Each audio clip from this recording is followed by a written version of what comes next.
ఒక్క injection cost 16 కోట్ల. ఈ మధ్య ఎక్కడ చూసినా సేవ్ పునర్విక అని ఒక జరుగుతుంది.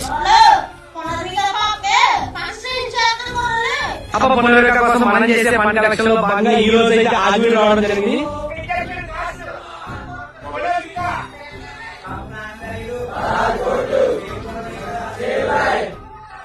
తనకి ఎస్టిమేట్ అయిపోమని చెప్పేసి మీ అందరూ ఏమి ఉంటారు. ఖచ్చితంగా అందరూ సపోర్ట్ చేయండి, మా పాపని కాపాడండి.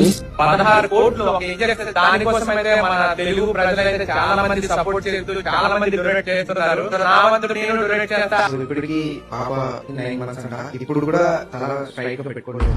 బట్ ఫర్ అ చేంజ్ ఆ బలహీనుడి పక్కన కూడా ఒక బలం ఉంది.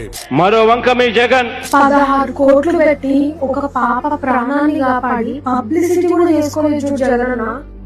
Hats off Jagananna. మా పాపకు SMA అనే వ్యాధి వచ్చింది. దాన్ని బెంగళూరు హాస్పిటల్లో కలిస్తే దీనికి 16 కోట్ల ఇంజక్షన్ అయితే మీ పాప బతుకుతుందని చెప్పినారు సార్. సజ్జల రామకృష్ణారెడ్డి గారిని కలిస్తే ఆయన జగన్మోహన్ రెడ్డి గారికి మా న్యూస్ అంతా పంపించి 16 కోట్ల ఇంజక్షన్ శాంక్షన్ చేయించినారు. డిసెంబర్ 27వ తేదీ 2023లో ఇంజక్షన్ వేసినారు. పాప బాగుంది.